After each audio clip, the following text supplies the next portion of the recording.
Hello, ladies and gentlemen. Welcome back to another episode of To Watch or Not to Watch podcast. We have a special surprise for you with our first official guest star. Welcome, John Hertz. Let's go. I'm glad to be here. So, with the new episode dropping of episode 4, Bennett, I'm going to leave it to you to talk about what we're going to be covering today. Yeah, of course. So this is our 4th episode. This is kind of like our second episode of the format that we started last week, which we're no longer just doing rankings every video, but we're going to have, a few different sections where we'll talk about news, we'll talk about what we've seen, we'll also be breaking down another movie clip today, and then ending it with a recommendation from each of us. So yeah, the big deal is that we have our first official guest with John. There you go. We did have someone else in mind originally that blew us off, so Yeah, we'll see. Hey, bench player got put in. Exactly. I'm ready. So let's kick it off with the news, which this past week, kind of similar to what we talked about the week before. We talked about the Golden Globe ceremony. Mm-hmm. And this is the award season right now, and the big one, of course, is the Oscars.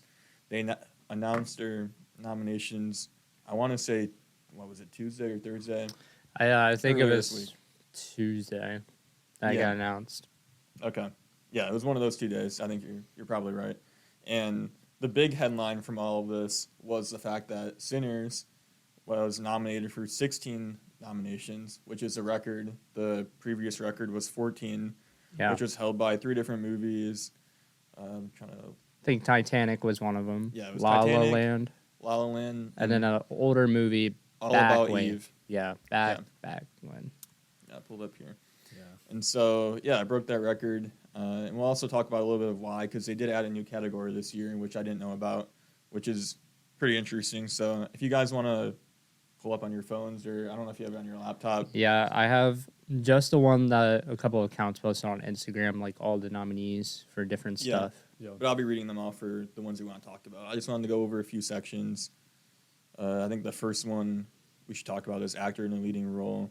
We talked about this a little bit last time because we talked about the Golden Globes, which again, just as a reminder of how those are different, obviously movies and TV shows are covered in the Golden Globes. Yeah. And it's only movies with the Oscars. But then also, the Golden Globe separates a lot of their categories into drama movies and I think it was comedy and musical.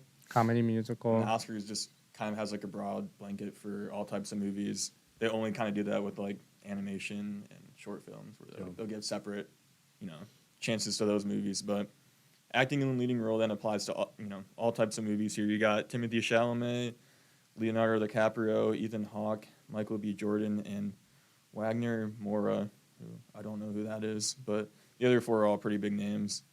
Seems like Timothy Chalamet is probably the front runner choice to win this. I definitely see his progression through all the awards. He's been winning the lead actor nominations. Yeah, he won it for the Golden Globes, I think in the Critics' Choice one too, maybe. Mm-hmm. Yeah, which he won that again last year, and this will be Timothy Chalamet's 3rd Oscar nomination. So I think this is the one where he's gonna win it, and he could be he has been named the youngest actor to have 3 nominations in his age. So he's only 30, and yeah, first time ever that someone that young has had 3. He looks so much younger than 30 too. It's kind of crazy. Yeah, he does. He's got a baby face, bro. I know. I was surprised when I heard he was 30. It kind of reminds me of like Ralph Macchio, right? The Karate Kid. Yeah. Who I don't know if he's like 80 right now, but he looks like he's 25. Yeah, I think he's in his 60s. He still looks super young. If you guys ever saw the movie My Cousin Vinny from like the 90s, he was in that movie, and I always assumed he was it was made right after the Karate Kid or something, but he was already 30 in that movie. Yeah. He plays like a 16-year-old or something. That's nuts, Completely believe it. So yeah, I guess that's where Timothy Chalamet's at right now. Dude, because he's been in so many movies as like a kid or like a young adult. Beautiful Boy. Trying to think. Interstellar. He was the son. Yeah. And there's so many movies I watch back. I'm like, holy cow! How long has he been acting for? But yeah, over a decade, and already. Yeah, I think he most likely wins this award because of all the reasons we talked about. I mean, Leo, he at least has won his Oscar, and Michael B. Jordan probably would be the second choice in my mind because he also played 2 different characters. I think that Although, those characters weren't like crazy different from each other because they're twins and kind of almost the same person. Yeah. But so still. is the Leonardo one for One Battle After Another? Yeah. Yeah. Okay. Yeah. He acted really good in it. It just wasn't. I don't know. I didn't enjoy the movie too much, but Okay. he did good in it. But I still need to didn't watch. see it, so. Really? Mm-hmm. Yeah. It just. I don't know. It was alright. But which one was Ethan Hawke? Which movie was he in? Yeah, it Blue. says Blue Moon, which I have not watched, or the I've other not one seen. called The Secret Agent. I love Ethan Hawke though. So Yeah, to he's see good. it. The Secret Agent, I know, was also a foreign film because I Mhm. believe it was nominated in those categories. So. What? The actor for leading role, Wagner Moura, is also like his movies listed for international Gotcha. nomination Mhm. or foreign film. So let's move on. Let's just go to the other big one now, and then we can talk about some of the other ones. Well, actually, before we get there, let's go to the casting category. Yeah. If you want to, because that's the new category they added this year. And when I first saw it, I was wondering about that because I'm like, I don't know if I've ever heard of a casting category. I like that though. That's a good choice to have. Like for all encompassing, like the entire cast. Like Yeah. So like the people who would win this award are the casting directors for Gotcha. each movie. Yeah. So I guess it's just acknowledging another aspect of it, which, I think it's cool too because it's important because, Side getting the characters are cast- just as important, bro. The other characters, like the Yeah. amount of times it's like a really good actor, and then you got one trash side actor who you're like, why on earth would you cast that? yeah. And it ruins the movie for me. So Yeah. Getting the whole cast right is important. Obviously, some roles are more important than others, but yeah, I wish we had this way sooner because I remember when we talk about movies, sometimes like the casting choice makes up for like a movie when it's not that great or something, just because the actors do a really great job. little side note: Diary of a Wimpy Kid might be the best cast. There you Casting go. movie of all there time. you go. Wow. That's a good pick right there. I don't know, man. if And then you see what happens when they recasted Roderick, bro. Yeah. If only they had that award back then. Right? Who knows? Yeah, dude. Who knows? Who knows, man? So the movies for that were Hamnet, Marty Supreme, One Battle After Another, The Secret Agent, and Sinners. So I don't know which one will win. I like almost- Sinners or Marty Supreme. Yeah. Okay. Kevin O'Leary and Marty Supreme. That's Yeah. crazy. Yeah. And it looked like he did good. Yeah. They even, I just found out today that the director of that movie, Marty Supreme, he hid a little Easter egg in there. Robert Pattinson was in that movie too. Really? Yeah, but like when he's playing in the tournament, right? And then you hear like a British umpire or announcer on the intercom. That's him, because Robert Pattinson played in another movie the director released like just a couple years ago. It was like a crime thriller drama thing. Yo. So he worked with him before, so he wanted to include him in there, but people didn't know about it because you don't really hear him on the intercom since it's back in 1950 something. So it's gonna be a little low quality. Got Yeah. Pattinson and everything now, bro. Yeah. I think the one movie I might have included in this category was the new Knives Out movie because those always have crazy casts. Yeah. I feel like the new one wasn't like an exception to that. Like that still had a pretty stacked cast. And everyone- the I'd never seen a movie with the main character in it. The guy who plays That's- the priest. yeah, I thought he did a remember his great name. job. Like I would watch him and some Mhm. other stuff. for sure. But actually, we'll mention that too before we go on to Best Picture. If you guys actually no, let's do directing, then we'll do Best Picture. Then maybe Yeah. we can move on. But as far as like which movies didn't get nominated for anything, not that it's maybe super surprising, but just compared to how things played out last year, the first Wicked movie was nominated for 10 different categories and won for 2 different ones. I don't know which ones. Yeah. But then Wicked the 2. Wicked Part 2, 0 nominations. So I don't there's watch been musicals, some bro. chatter about that, I do guess. not watch musicals. But I know the new one didn't perform as well, and obviously it's just like it's a part 2. Like you really need to give both parts. If you think they was snubbed, let us know in the comments. But Let us know in the comments because I didn't watch it. I've seen the first one, didn't see this new one. I didn't see any of them. So Honestly, we'll see. Yeah. Yeah, but let's go to the directing category, which for this one you had Chloe Zhao for Hamnet, Josh Safdie for Marty Mhm. Supreme, Paul Thomas Anderson for One Battle After Another, Joaquin Trier for Sentimental Value. Don't know if I'm pronouncing that right. Hopefully I am. And then Ryan Coogler for Sinners.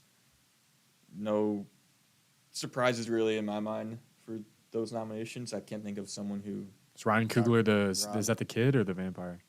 No, that's the director. Wait, directors. Wait, yeah. My fault. For the directing category. I was about to say, I've not heard of any of those. Mm-hmm. Yeah, so I think the front runner is probably Paul Thomas Anderson. Kind of, I think how we talked about on the last podcast. This is a guy who he has a huge following for his movies, and he's been working for like 30 years. So in my mind, it reminds me a little bit of like the Christopher Nolan scenario 2 years ago or 3 years ago, whenever he finally won his Oscar. Like, he was a guy who, like, people think is, like, one of the better directors working. Yeah. Hadn't won. Finally puts on a movie that at least was to the quality to get nominated. Make a ping pong movie about a dude in the 50s or 40s, bro. Like, that's not a guarantee, you know? It's not like a... Wait, hold up. Is he the director for One Battle After Another? Or? For One Battle After Another. So Josh Safdie also got nominated for Marty Supreme. One Battle After Another, I don't... Like... It's a movie that I don't think deserves it, but the type of movie it is where it gets kind of like political and it's like, I don't know. It's not like a super fun one to just sit through, like as Marty Supreme probably is, but it's like one that I feel like there are some movies that are more catered to like win an Oscar than to just be enjoyed. If that's that makes where sense. Whether who should win, might be one question. Whether who actually will win, I think there's always other factors at play. Because who votes on it? I think it comes down to the Academy. Yeah, which I don't know exactly who those people are. Yeah. Or how many people vote, but... I don't know. Because I've never seen, like, a voting pool for, like, I guess, common folk like us, I suppose. Yeah. It's a post on Rotten Tomatoes. It definitely has to be, like, something where, similar to, like, sports, there's going to be, like, something behind the scenes where it's, like, people who... direct theaters or make these events or make these like directional movie studios, other people. I don't know what to describe them as or like term. I definitely think there's going to be people who are much higher up and have been in the movie industry for like decades that do the voting stuff for that. Yeah, and there's always a lot that goes into. It's not just, even though it probably should just be like we're choosing the best director or we're just choosing the best for these categories, there's always like other factors at play. Kind of to like the sports analogy, I think of we'll see who wins MVP this year for NFL, whether it's Stafford or Drake May. But like whoever it is, Drake May. It's not just going to be no one's voting just who they think is the best necessarily. I think there's always like for Stafford, if he wins, I'm sure some part of that voting process is like, well, he's old, he might not get another chance. Like it would be nice to give this legend, an MVP versus Drake May. You also got the other side of it. It's nice to give someone young who's like up and coming. Because it's like, even though, let's say, like, Drake May all of a sudden has more important win games, like games he won that were crucial, but Stafford's stats beat him. I think for movie, it would be, like, down to, oh, yeah, this movie was more powerful and, like, audience at home, but how many did it sell box office-wise? Like, the comparison for that stuff. Yeah, and so that's where with Paul Thomas Anderson, does the Academy risk not giving him an Oscar when who knows if he doesn't make another like popular movie again, and there goes this guy who a lot of people consider to be one of the best directors, and then never gets an Oscar. Like, does that? I don't know. In my mind, I wonder if that maybe it doesn't factor in at all for their thought process, but I feel like it probably has to because you don't want to lose credibility either with your award ceremony if you're giving awards to people that aren't the people that deserve it the most. Yeah, the audience thinks because that defeats it. Like the Academy Awards are the highest prestige award you can get as a filmmaker or just in the film industry. If we just kind of, I don't know, bring down our standards of that level, then it's kind of like it loses its value almost of achieving that, I think. Mm-hmm. Let's just do Best Picture then, and then we can probably move on. There's a lot for this. There's a lot of categories we could talk about. And once... I was saying there's a lot for Best Picture. But yes, there's a lot more categories now. Well, yeah. So with the Best Picture, category, this is the only category, I believe, that has 10 nominations instead of 5. I think all the other ones have 5, or at least most of them do. It might be all of them. And I remember learning that, like, it was...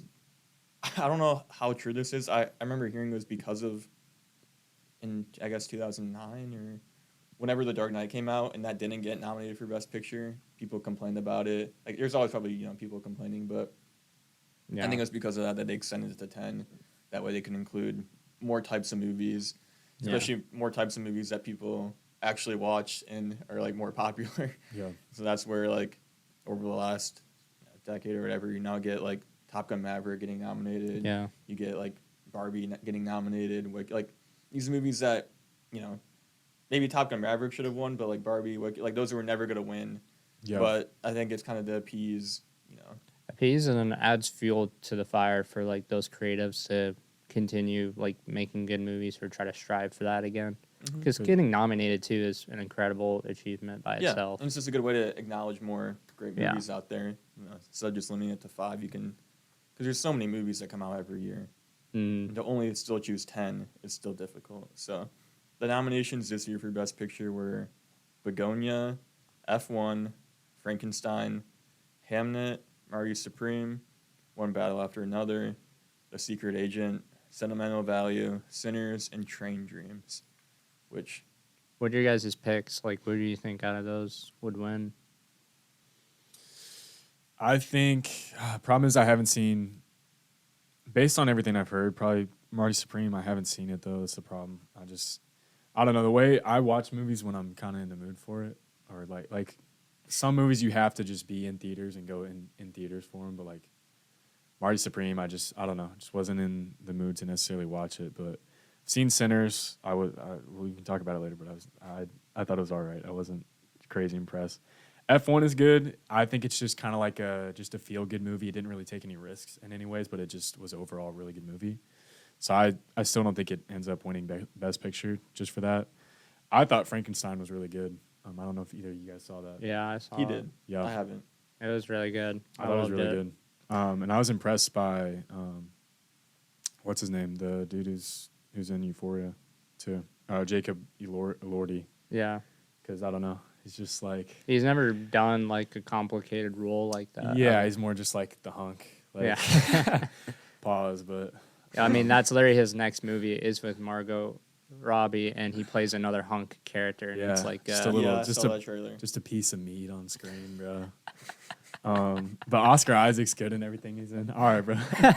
There's the clip, bro. There's the clip. There we go. What were you saying, though? But yeah, I mean, in one battle after another.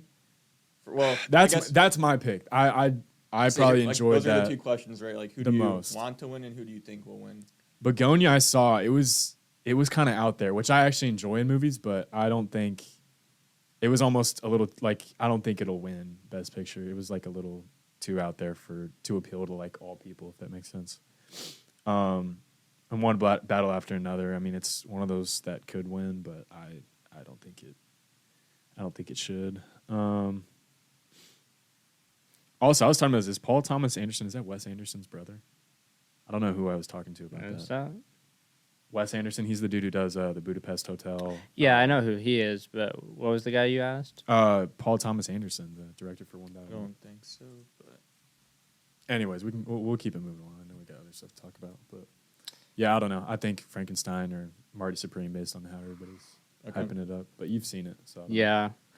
The only movies I haven't seen is Hamnet, Begonia. Yeah. And then Train Dreams, Sentimental Value, Secret Agent, One Battle After Another. So I've only seen F1, Frankenstein, Marty Supreme, and Sinners. What I would like for it to win is F1 because that was the most enjoyment I had watching a movie, but I know it's not going to. I do think the other categories in here it'll win for stuff. Yeah. But I don't know. It's either between I think Sinners or Frankenstein. I think Sinners will win just because I had a lot more hype being in a movie theater, and Frankenstein was only a Netflix movie. Yeah. Which I believe they should have just released that in theaters. Like, I don't understand why it wasn't. It definitely affects the experience. Yeah. For sure. Which I've been seeing a lot of Joe Rogan's podcast, Matt Damon and Ben Affleck were actually talking about that, which can be another time for another episode about theater experience versus, like, streaming platforms now and their views on it. But, yeah, I think Sinners will win it just because they've had the most hype. They broke the record. I think more people enjoyed that. I know, like you saying you didn't enjoy it as much, but I think overall attendance, like audience members have enjoyed that the most from just what I've seen online.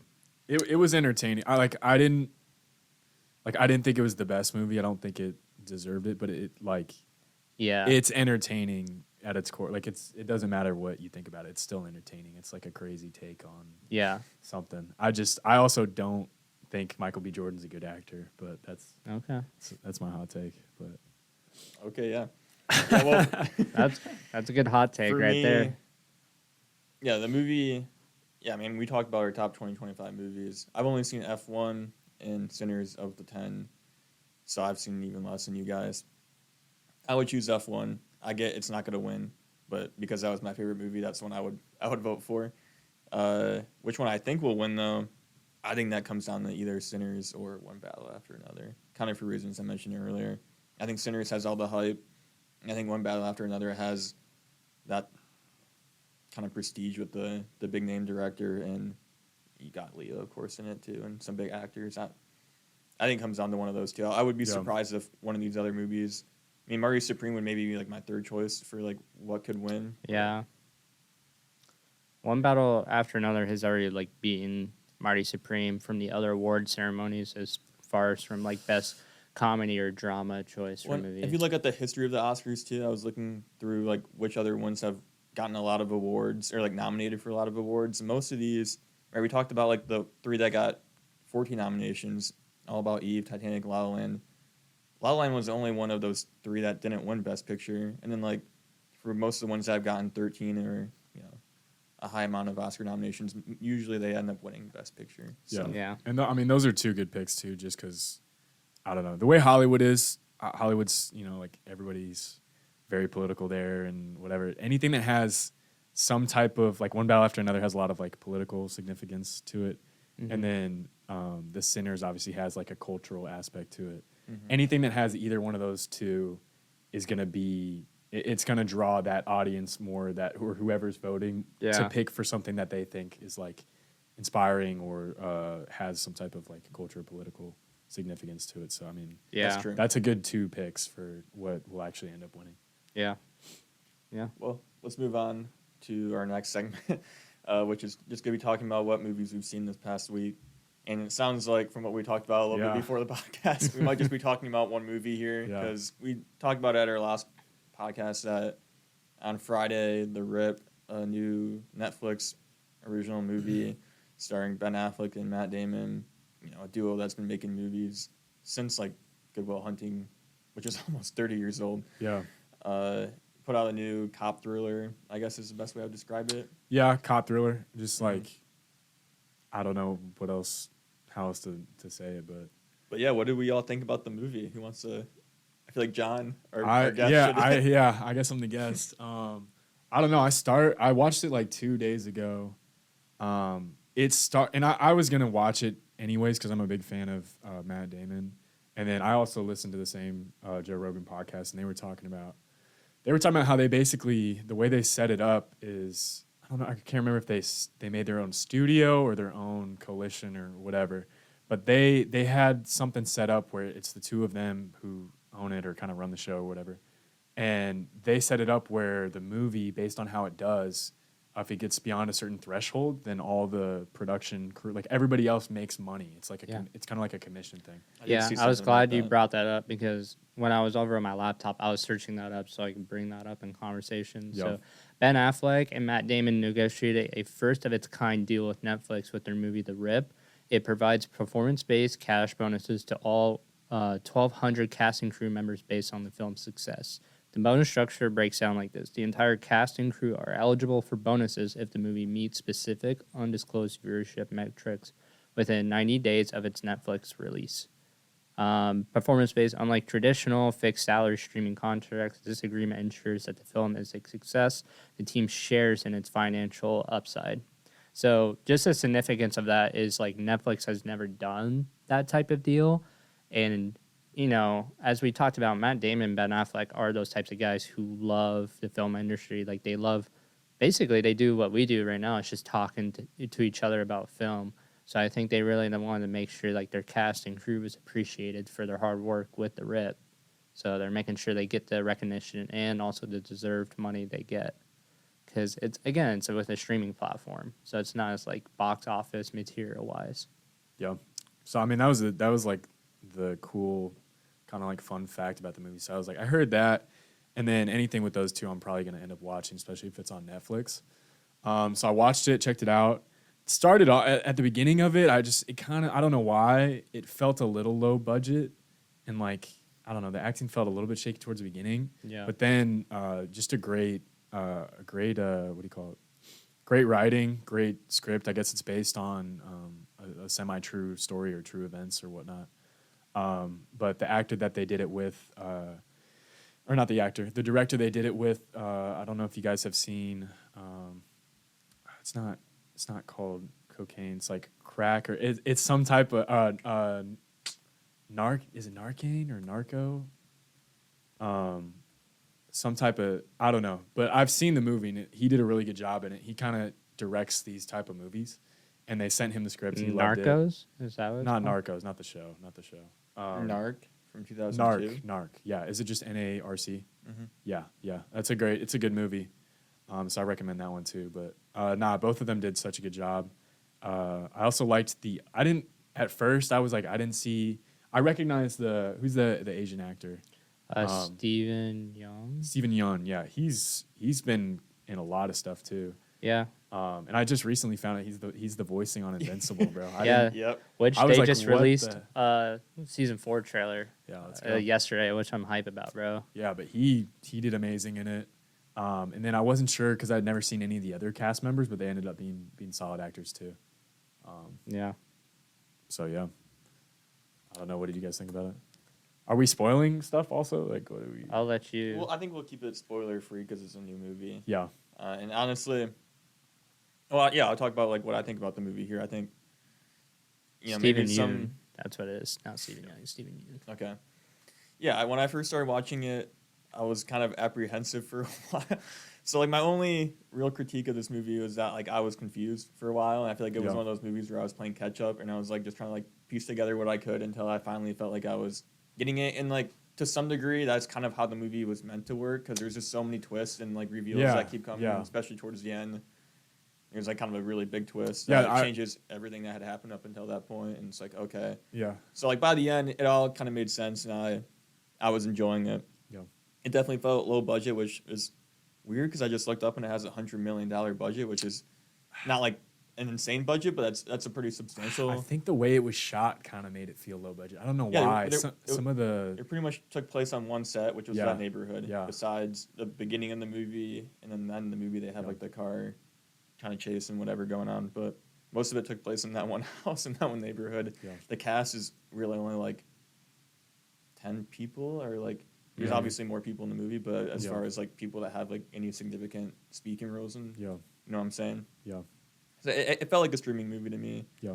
But as far as streaming movies go, this one was pretty solid. I enjoyed it. Like I said, I liked a lot of the twists and stuff. It just, for a while, I felt like I was mentally slow or something, because I was not, I was like so lost with some like the terminology or like what, because there's just a lot with that plot and a lot going on in that movie. Even from like the get-go, there's like a flashback to something that already had happened with that one Jackie person getting killed. This isn't a spoiler because it literally is like the plot of the movie. Yeah. And then how that like keeps, it was just I was a little lost at points, but there's a lot of stuff that probably we didn't really pick up on until it was explained later, that like a cop would understand. Like some of the different stuff where it's like you're trying to figure out which department's which when they're figuring TNT, stuff like TNT. that. Obviously, I know you know what like DEA is, but like you're Breaking like Bad fan, yeah. But you're like there's like feds, cops, DEA, TNT. You're trying to figure out what this other unit they're talking about is, and I had to search up like the slang they were using like for the Rip.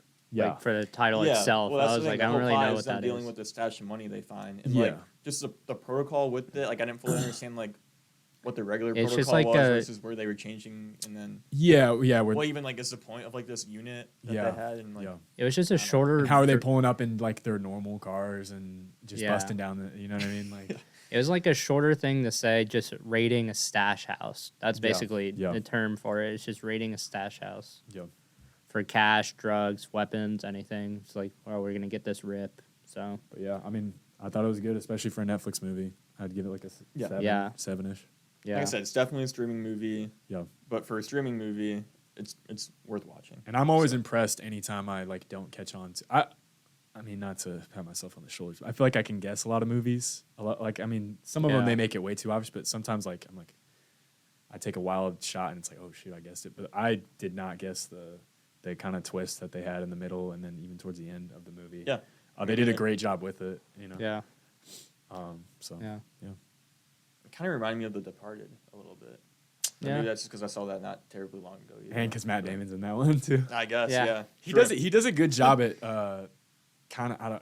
I mean, it's not spoiling anything, but like he does a great job at like being a bad guy and a good guy, and you can see him in both. Like sometimes there's actors that's like you only see them as a bad guy. Like, some moral ambiguity. You don't fully know the trust or bro. Like Interstellar when he just flips, bro. Like I mean, that's not really a spoiler. Like, everybody, if you haven't watched it by now, you shouldn't even be watching this YouTube video. But true. I don't know. Yeah, I remember when I was in Interstellar.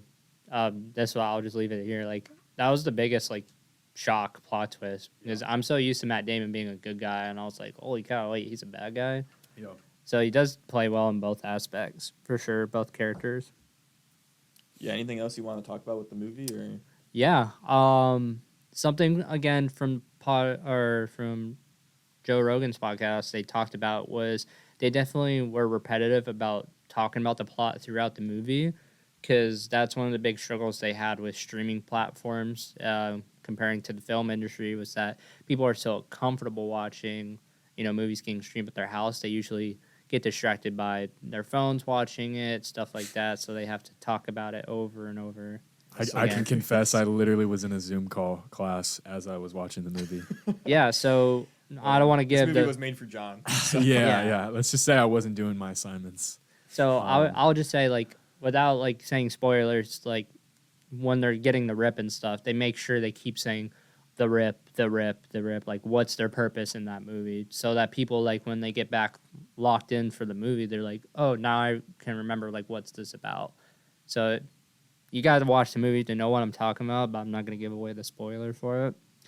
But I thought it was great. I mean, I've never not liked a movie that included Matt Damon in it, and then especially when he teams up, like, when it's one of his best friends, Ben Affleck. Like, I just think they always are so great together. Cast was pretty solid. I like the cast. I'd never really seen some of the other actors in there. Well, you got Kyle Chandler, who will be in that Lantern show coming out soon. So really? Yeah. I didn't know that. Hal Jordan. So. Okay. That's a good pick. Yeah. Only reason I know who he is because I remember they announced that casting like a year ago. So. And me and my family like those types of movies, kind of like Cop or either like a war movie or stuff like that. We like kind of like dramatic criminal stuff like that. So it was a fun watch. Heat or like some other type of like kind of like heist. It's like you got I love those movies, like heist movies too. Or The Departed, where it's like you got dirty cops involved. Like, that's huge in this movie. One other thing about what I loved about this movie is usually actors or movies nowadays, they'll like pretend like they're shooting guns and stuff, and then they'll like CGI the bullets going through. The director actually chose to fill blanks in this movie with real gunpowder effects. So like when they're shooting their bullets, they're actually shooting blanks. So like all that fire spread from the muzzle is like real. Obviously not a real bullet, but he wanted to make sure like it looked as authentic as possible. So it was pretty sick. I didn't know that was a detail in it. I totally thought like how we abuse CGI now. I thought it was just like another thing. So also, did you guys ever watch? Hopefully not, but did you guys ever watch the Flash movie that came out a few years ago? No. Because that Sasha Calle, who plays Supergirl's in it. At that home. Yeah, it was Supergirl in that movie. Only reason why I recognized her. Which was great for her, having that role and stuff, being, a blockbuster type movie. Just unfortunately was a trash movie. So that's the problem too. If you get stuck in like actors talk about this all the time. Like I know Leonardo DiCaprio told told what's his name. We were just talking about him. Timothy Chalamet. He told him not to do any like Marvel movies. Or he was like, don't do any superhero movies. Like, because the problem is it's like tough translating from like you going from your Supergirl to like now you're going to be a normal character in a show about like real life things. You know, that's what Matthew McConaughey chose for himself. He was known as the rom-com guy for a while in the beginning of his movies. And he chose to step out of that to take on more challenging roles, and look where that got him. Yeah, he's one of the best, bro. Yeah. All right. Let's transition now to the scene breakdown, which today we're going to be talking, well, we'll be reacting, obviously, to a scene here from the movie Prisoners. It's from 2013. What's the guy's name? Denis Villeneuve directed this movie. Hopefully I'm saying that name right, because he's honestly like one of the top directors right now. You know, still working. He's the one making those Dune movies, which, you know, they've had 2 of. Third one coming out later this year. But his first American movie was Prisoners, which, at least first movie working with American actors in Hollywood.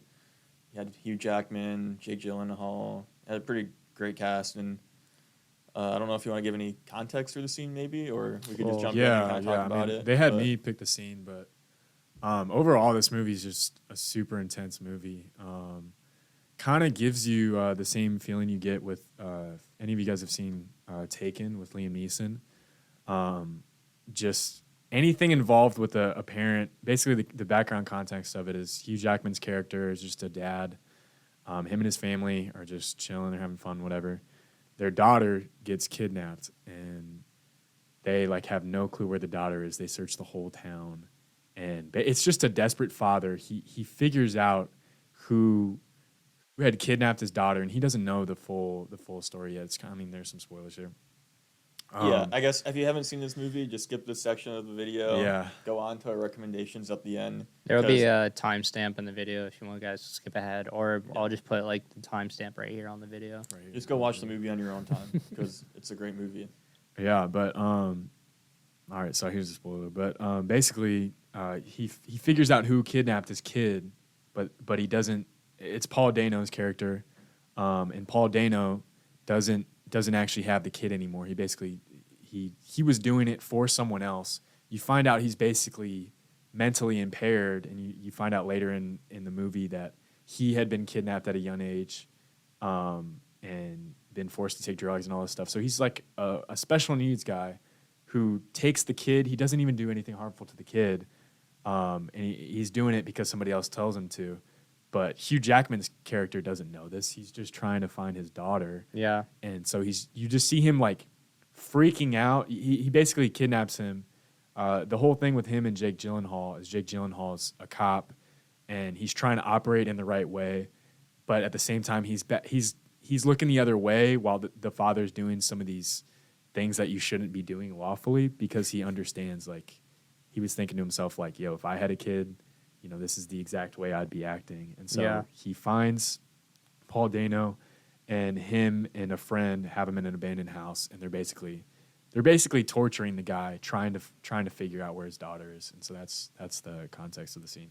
And then the friend that's with Hugh Jackman's character, his daughter was with Hugh Jackman's daughter, and she got kidnapped as well, but she was able to escape.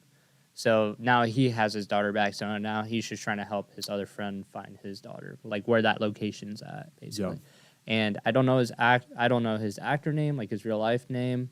But if you guys would probably recognize him from Iron Man 1. He was originally supposed to be War Machine. I should know the name. He asked for too much money though, and then they gave it to Rhodey. Yeah. Terrence Howard. Yeah, he's in a bunch of other stuff too. But yeah, we'll dive right into the scene, I bet. All right, we're gonna play it right now. Get him up. Get him up. Get up. Get up. Get up. Get up.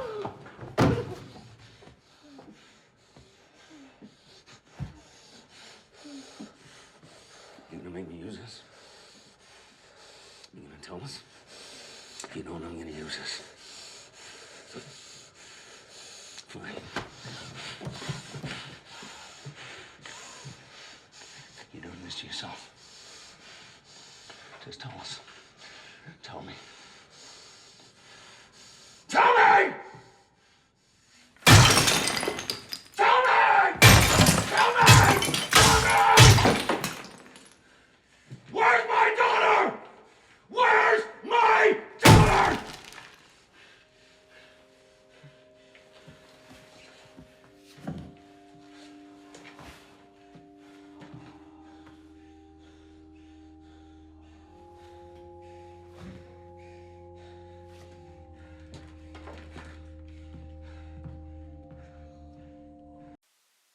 don't know if there's more to the scene, but I just want to pause it there. I mean, yeah, that's kind of the end of. Yeah.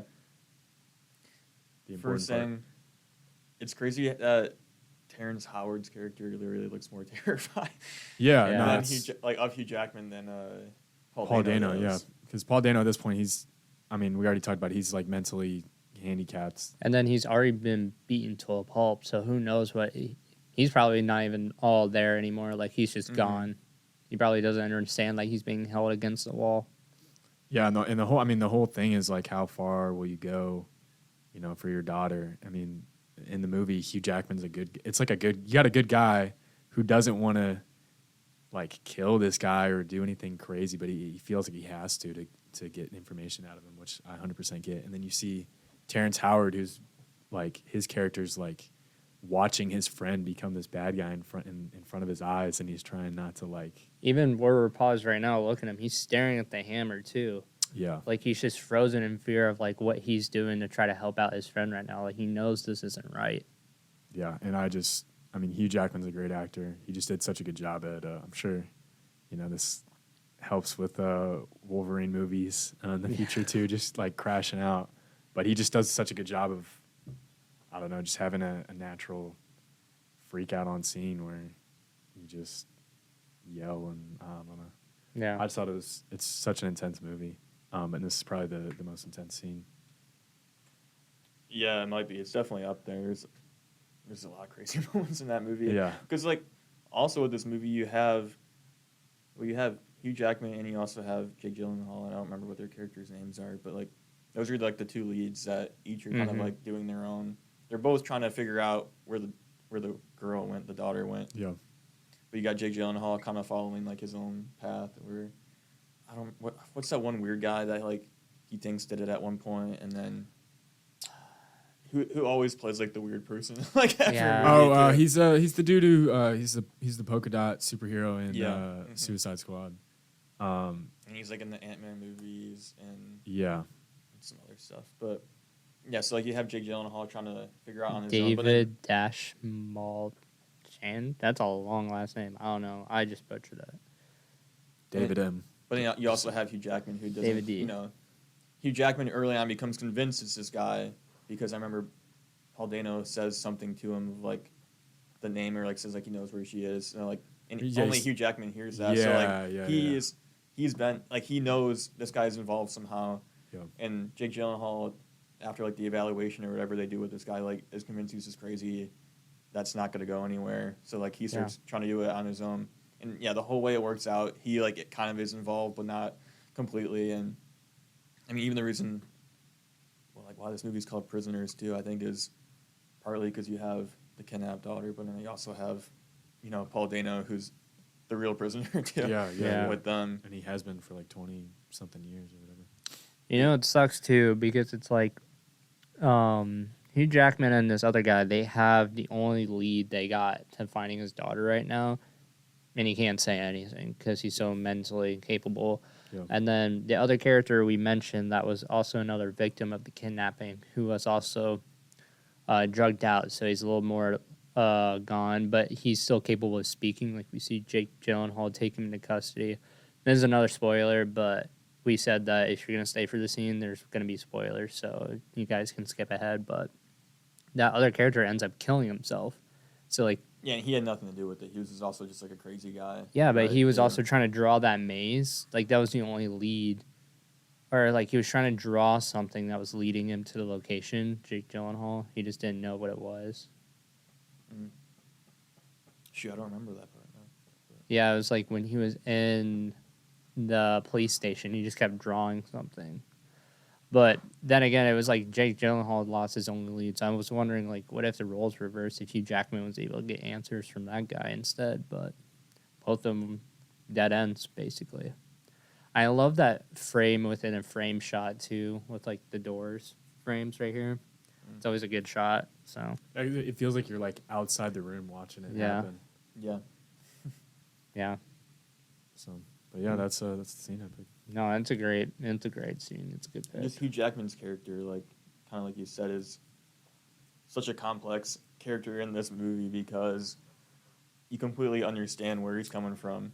You know he's only acting like this because he's in this extreme situation where his daughter is kidnapped and he, doesn't know if she's alive or if she's being tortured or like whatever, and like he feels like you completely understand why he does what he does, and at the same time. You kind of question it too if he goes too far. Yeah, and you put yourself in his situation because I know I said it's like The Taken, where it's like you get that feeling like, oh my gosh, his daughter, Liam Neeson's daughter, is getting kidnapped in Paris or whatever. But in that movie, it's like he's a trained killer. He has all these skills, whatever.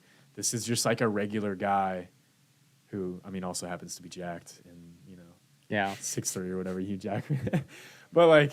It's like a regular guy, and you put yourself in his shoes. Like, if I was just a regular guy who's trying to be a good citizen, something like this happens. Like, how far do I go? Like, how until you snap? Yeah. And you just watch a guy snap. And that's what I liked about that outside shot where you're saying like it feels like we're almost there watching it, because it's like, man, I sympathize for him, but this is still kind of wrong. But it's like, would I be any different if I were in his shoes? Because I'm in the audience stands right now, so my story's different. For real, bro. And I just got my concealed carry, bro. You know what I mean? Like, I don't know, dude. Somebody takes a daughter I have, bro. You just start thinking about using it. Yeah, exactly. No. But, anyways, we can edit that part out. We'll see. We'll see. I guess that's Hayden's, Hey, anything decision. For the views, bro. Yeah. Anything for the views. That's gonna be not only is he keeping that in, it's gonna be like the YouTube short that comes before the video to help promote it. Yeah, that's actually gonna be the title of this video. Yeah. Our guest star has a concealed carry. Well, let's unless if you guys have anything else, we can move on to the last section, which just like last time we'll be giving one recommendation from each of us, but now we get a third one with John. This is, for the most part, supposed to be recommendations that we maybe think either not enough people have seen. Or just not a lot of people have seen it, or maybe we think it just, maybe a lot of people have seen it, even more people should see it. Yep. Or it's just a movie that we feel strongly is a great watch that people need to check out. So I'll we'll save John's for last. Okay. He's our guest. Yeah, start us off strong and then end his last. Yeah. I can go first and then Hayden and then John. So my recommendation for the road this week is going to be Edge of Tomorrow. This movie came out in 2014, directed by Doug Liman, and stars Tom Cruise and Emily Blunt. So it has some, big name actors in this. Certainly, Tom Cruise is one of my favorite actors, and he's made so many good movies. And kind of because of that, because of how many good movies he's made and how popular the Mission Impossible franchise is, and the Top Gun movies, a lot of his 90s movies with A Few Good Men, and he's made a lot of good movies, and I think there's still some good ones that get kind of lost through the cracks or not a lot of people end up watching. Because this was a movie that when I first saw, either just kind of what it looked like or it looked like it was going to not be good. I don't know what, I agree with you. I don't know what it is about the title, the way it looks and the wording of it. It just looks like a cheap movie. The aesthetic of a movie, when I see Tom Cruise in a sci-fi action movie, it just seems like, oh, this is not going to work. Yeah, it looks like a Bollywood movie. Yeah, dude, something about the movie poster, bro. It they seemed did like, an awful this is Tom job Cruise with trying to stay relevant and do what's current, which is all these high effects action sci-fi movies. So cheap. Yeah, it looks. And so I had pretty moderate expectations going into the movie. I didn't know anything about it when I watched it, I think a couple of years ago, and then pretty quickly realized oh no, this movie's actually a lot more interesting than I thought. Yeah. And kind of as it went on, I got heavily invested all the way through the end, and it hooks you and plays a lot with the concept of time. If you've seen it's like the Groundhog Day. I'm trying to think how much do I even want to give away about. Yeah, it does. I mean, I feel like it doesn't. Yeah. All right. If you've seen Groundhog Day, but it's a new twist on it. There's tons of movies that do that kind of thing where it's the same day happens over and over. But this one does a good job. It's funny still, even though it's a sci-fi whatever. Yeah. But it's also just an interesting concept. And Tom Cruise does a good job. Emily Blunt's always really good. I'm not a huge Tom Cruise fan, but I enjoyed this, and I love sci-fi movies, so I thought it was good. Mm-hmm. Yeah. Like I said, there's so many generic sci-fi type action movies these days. This is not one of them. This is one that kind of stands out, and unfortunately, maybe didn't get its hype, and it looks like it has pretty good reviews. So the people that have seen it certainly seem to like it. But if you haven't checked out that movie, I would give it a watch. It's only an hour and 53 minutes, and it's one of those movies that you'll get pretty invested in quickly. So yeah. For my recommendation, I'm going to go with The Hurt Locker. 2 stars in that movie is Jeremy Renner and Anthony Mackie. Again, they've been in movies together before, most famously the Marvel franchise.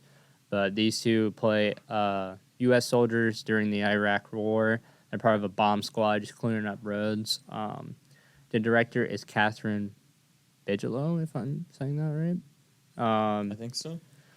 But yeah, it's a sergeant recently assigned to an army bomb squad that's put at odds with his squad masked to do his maverick way of handling his work. Like Jeremy Renner's character basically has balls of steel in this movie. Like, this guy is putting on the suits, dealing with dirty bombs that are in cars or on the side of the road, and he's adjusting to his new squad, but he's not very disciplined. Like, he doesn't listen to his lieutenant, I think, who's Anthony Mackie. I think just a lot of war movies that focus on that era of our U.S. military serving in Iraq or Iran just, like, shows you the hardships that they had to go through every day. So I grew up in a military family, so I always like watching those. Just always remind myself to respect those who served, flew our colors to be able to do what we do. And one of these movies just, like, so it puts you in that state of mind, like, holy cow, like, people do this as a job. This is their, like, not even 9 to 5. It's a 24-hour job every day. So you guys should give it a watch. I really like it a lot. It's definitely one of my most favorite war movies, I would say. Yeah, that's basically it. Yeah. I haven't seen it, so actually I need to watch it. Yeah, it's awesome. I haven't seen it either. It's awesome, dude. Cool. All right, so my pick, part of it, I mean, it's in my top 3 for sure. But also we were talking about The Rip earlier with Ben Affleck and Matt Damon, and this was what got them on the spot. My pick's Good Will Hunting. Just really good movie. I think I think it's like top 100 and somewhere in IMDb's like top 100 movies. But I still feel like a lot of people our age haven't seen it. Yeah. Especially because it's older. I don't remember. It's like 1998 or 99 or something when it came out. I think I have it here. Pretty sure 97. 97. Yep. Yeah, so 97. It's literally almost 30 years old now. Yeah, that's crazy. But kind of crazy, Matt Damon and him and Ben Affleck wrote the screenplay for it like years previous, and we're trying to get it, had no connections or anything, and ended up finding a director, and very low, not very low budget, but still like low budget movie, but just so good. Story about a guy, a janitor, who he's at MIT, or he's not. Yeah, he's working at MIT, and basically has all this potential, solves this problem on the board, and people notice him, and it's kind of one of those things where it's like, do you just stay where it's comfortable, or do you go for your full potential? And then a lot of it's him with a therapist. I won't spoil anything, but just like kind of slice of life movie. You get to see how he thinks. It talks about his upbringing. There's even like him. He gets in a relationship with a girl, and it's like how he works with that and his own struggles. And then just a feel good movie, has you thinking about life. Just overall really good. I really like the actor. Honestly, I think her name is Minnie Driver, but I've never seen her in anything outside of this, but she does a great job. And I'm a sucker for rom-coms too, and there's like a mix of that and like a serious drama. So it's one of my favorite movies, top 3. Everybody should watch it. So. And of course, you got the legend Robin Williams in it too. Robin Williams, yeah, and I would. Yeah, he's in there. It's really good. It's just a good movie. So yeah, I recommend it. That's my take. That's awesome. Well, we are so glad that John was able to come on our podcast today. Yeah, dude, it was awesome talking movies about Let's it go, dude. with you. we definitely want to welcome you back another time. Chop it up again. 100,000 likes, I'll be back, all right? You heard it here I'm first, never guys. coming back on. Yeah, never mind. Might be a while. Say goodbye to John. Yeah. No, but we will be having more guests moving forward. Assuming people can, make the schedule. So, Yeah. You never know. But we want to have other people on, and certainly if John wants to come back, regardless of how many likes this video gets. Yeah. We'll make it work. Comment down below if you want to see me back. Yeah. True. Come back. Like, subscribe if you guys want to see more John content. All right. So, this will be episode 4. Look out for the next one. It's always fun filming with Bennett, and like I said, such a pleasure having John on here, chop it up with us here. Make sure to check out our movie recommendations and be on the lookout for the next episode. Peace.